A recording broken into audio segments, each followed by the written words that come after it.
case briefs, and so much more. LSData's got what you're looking for.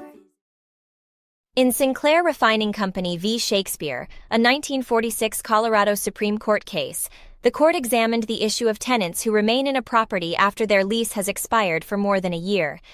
The central question was whether this implied agreement to a new lease term of the same length unless both parties consented to a different term.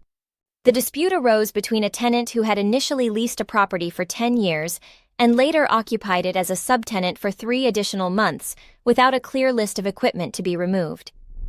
The landlord argued that this made the tenant a holdover tenant for another 5-year term and demanded payment for 3 months' rent. However, the tenant claimed they were a tenant at will and should not be required to agree to a new 5-year term. The court initially ruled in favor of the landlord, awarding 1 year's rent and declaring the tenant a holdover tenant for a further 5 years.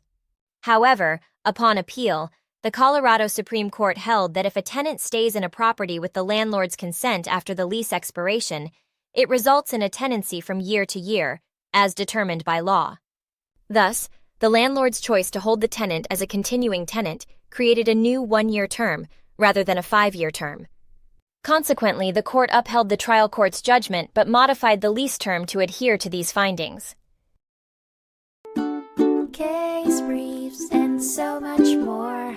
LSData's got what you're looking for. Visit lsd.law, elevate your mind.